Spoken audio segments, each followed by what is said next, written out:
Good morning. My name is Adi, and first I would like to thank you for joining me today and taking the time to hear my lecture. This is my first conference overseas, so even though it's not really overseas, unfortunately, I'm incredibly excited about it, so we'll probably see it very soon. Let's start.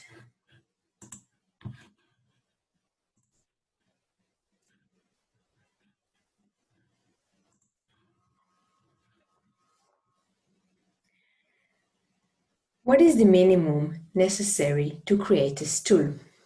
This was the main research question asked by the Israeli industrial designer Yaacov Kaufman while he was designing and making almost 500 different representations of stools. Although this process is an experimental and exploratory one, it is often not considered as research in the traditional sense. In the following lecture, I will demonstrate that designed objects carry diversity of valuable knowledge in their visual language. My claim is that Kaufman's practice is a form of research that can be defined as research through design. Kaufman works in never-ending, repetitive, systematic processes devoted each time to a different everyday object or a concept. I will talk today about a series of stools, but with a similar practice, he created over the years massive groups of figurines, noisemakers, bows, and more. I argue, while working through form and matter, his practice examines and presents philosophical, technological, and cultural issues. Kaufman thinks through his hands, using craft practices to produce a massive number of different artifacts of the same useful object in a way that only industrial designers can use. Kaufman confronts the definition and the representation of the objects he researches, influencing users' perception of everyday objects.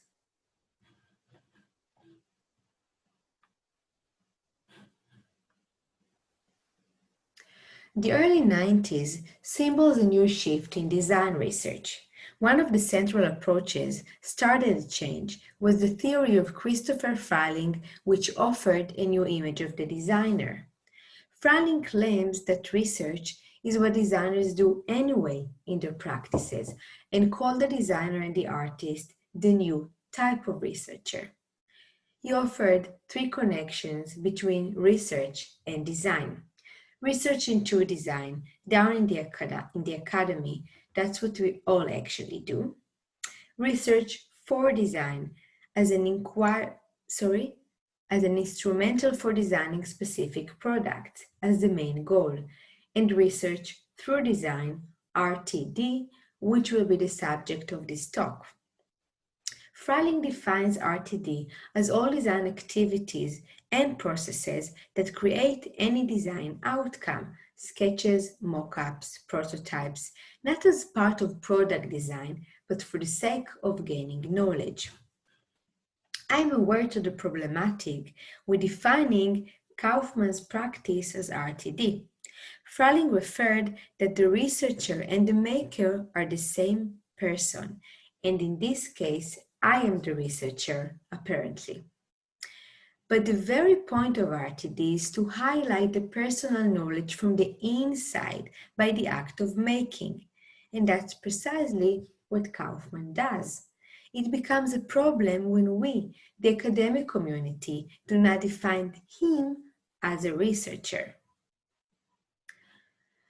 So my questions are, who has the legitimation to decide who counts a researcher? And what defines a research? Frayling himself said it's a political question. I'm not going to answer those questions, I just want you to keep them in mind.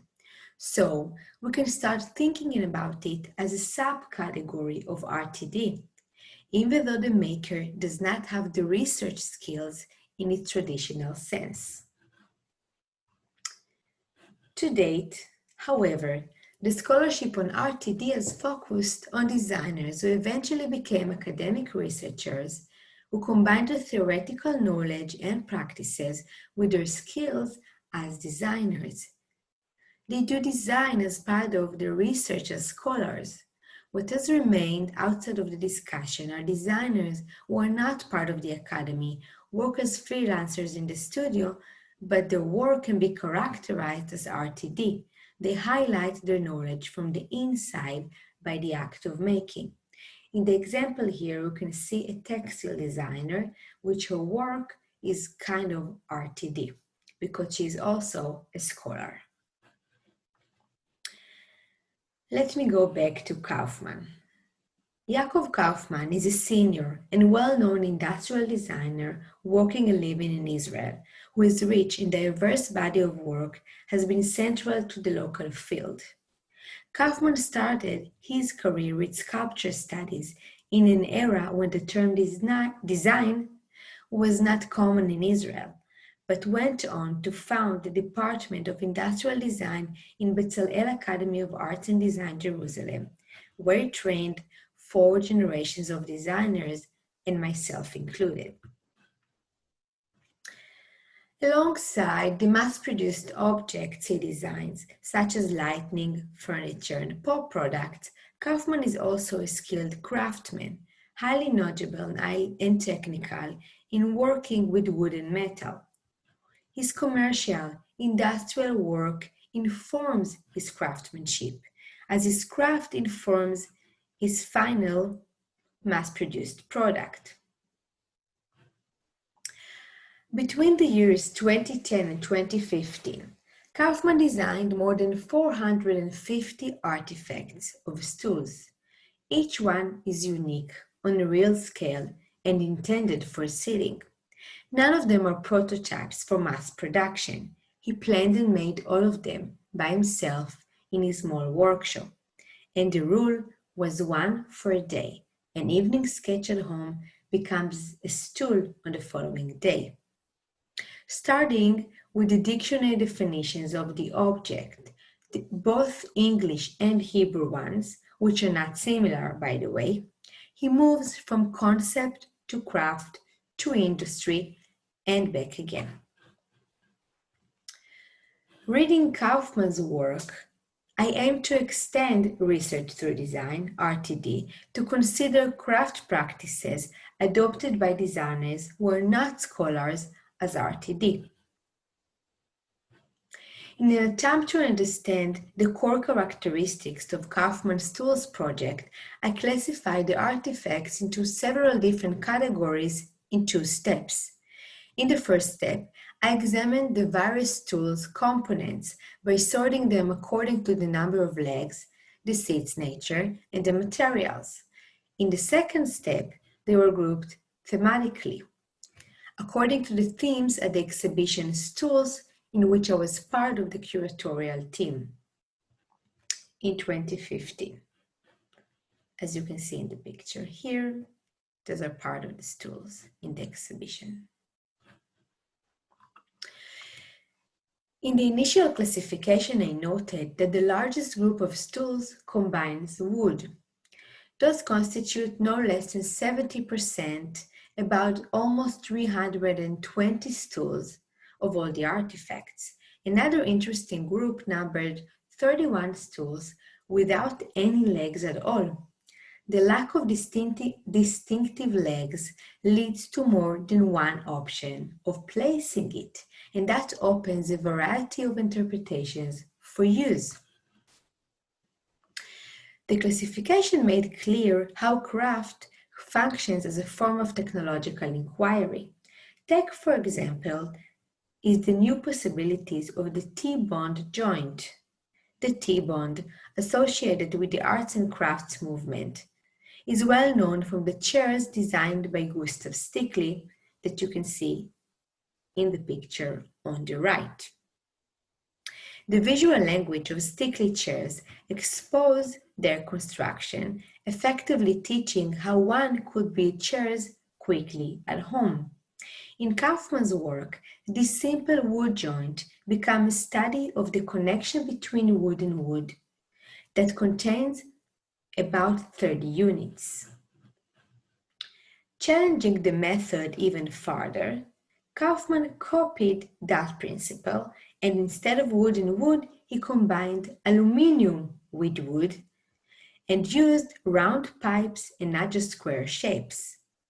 This specific technical inquiry became a family of almost 60 stools in total, showcasing the seat's aesthetic and exposing their technology. The stool on the left is very lightweight and based on a geometric lock. It has no warm or cold joints, and the metal rods come under pressure in the holes of the plastic rings. Only when all the components are together, the stool stabilizes and gains its structural strength. This structure allowed Kaufman to manufacture lightweight stools that could be also easily disassembled. Interestingly, the stool has the visual characteristics of an African drum. The proportions and the use of metal rods are reminiscent of rope weaving and the traditional drums, as well as the recognizable narrow waist. Their buka drums are very popular in Israel, especially in Jaffa's area where Kaufman's studio is located.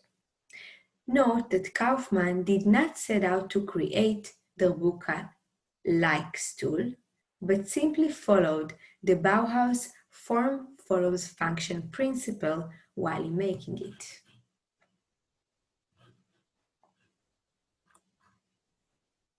In the theme called Types and Archetypes, which is about 1/3 of the total, Kaufman examines the concept of classic. He engages with stool archetypes, starting with traditional or robustic stools and progressing to representations far beyond them. This stool in the picture on the left is the lowest in the entire group, and it has no legs. It is made of plastic ring, a slice of a sewer pipe, and a concentric weave of black stretched rubber straps, which afford a very flexible seat. In fact, it might be identified by potential users first as a stool seat, a raised chair for children, or in the opposite position, even as a basket. The inspiration for this stool is taken from culture when low seating is practiced, like the Bedouin or Japanese culture. And it's an example of an intermediate object that functions as an object designed to enhance seating. It is a clear example of an artifact that does not meet the definition of the stool, and it will be identified as such only when it stands near more pronounced representations within the group.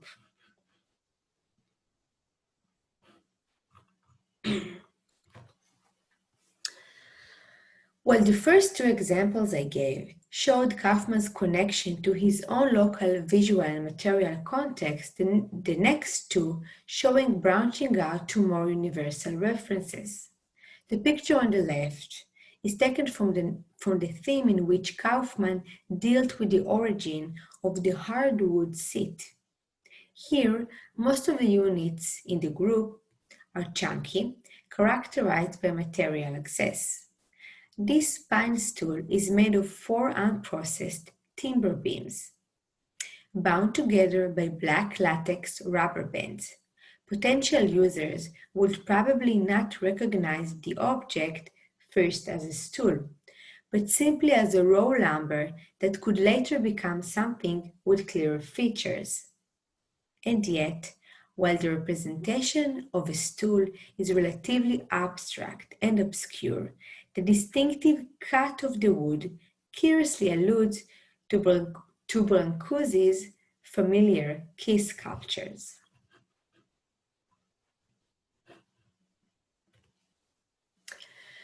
The final example is an unusual case study. The general shape and proportions of this object are confirmed with the definition of stool. We can recognize 4 legs standing very stable on the ground. The proportions are suitable for sitting. However, the creative and unusual use for the seat gives it a different identity as a container for toys or kind of a cabinet side table.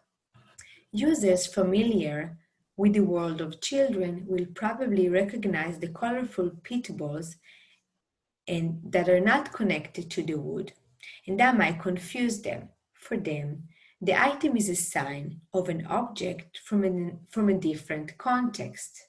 It declares, I'm a toy, even though it is not for kids and can be made for kids because of its sizes. Others, less familiar with children's toys, might relate the stool as a side table or a stand and therefore will allow themselves very easily to exchange the balls with something else. Oh, sorry. I would like to suggest that the combination of Kaufman's systematic practice together with the industrialized features of his process as a designer using craft practices points to new hybrid concept, mass craft. The large number of units Kaufman creates in what I call his research are not typical for the way craftsmen traditionally work. This form of rapid and repetitive design usually reserved for industrial designers. When work with the industry, they must create many options, so eventually one object will become a product.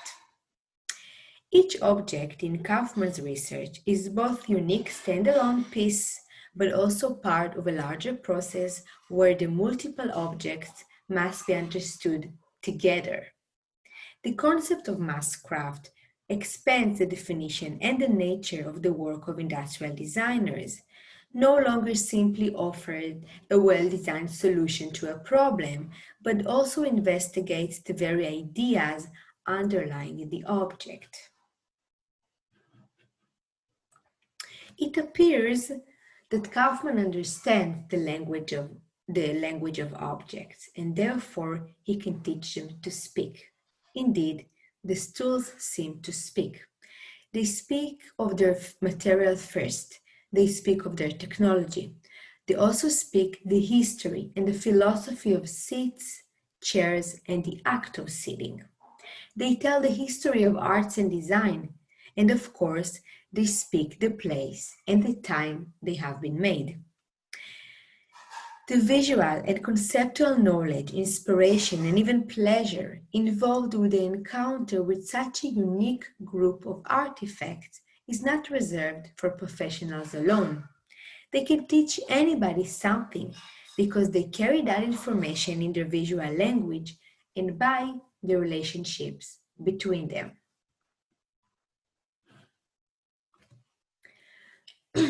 To conclude, Kaufman's practice shows that creative, artistic research has its own values, even if it's not recognized as a methodology in academic terms. His whole research is greater than the sum of its parts, and it operates on several simultaneous levels: design, semantic, and practice. I demonstrated that besides the layers of knowledge the artifacts carry on their visual language, Kaufman's methodology also enables a dialogue between the designer's preliminary knowledge and the user's perceptions of the object. By adding new signs to the conventional inventory of signs associated with the object, Kaufman expands the scope of its definition. Such a possible impact and the ability to create meaning by diving deep into a simply designed object makes Kaufman a researcher and therefore defines his practice as a research through the act of design. It has been already 30 years when the academic discourse deals with the meaning of design and the social role of the designer. But this case study challenges the academic assumptions regarding research even more when it asks questions like what qualifications necessary for research and what counts a research. Thank you very much.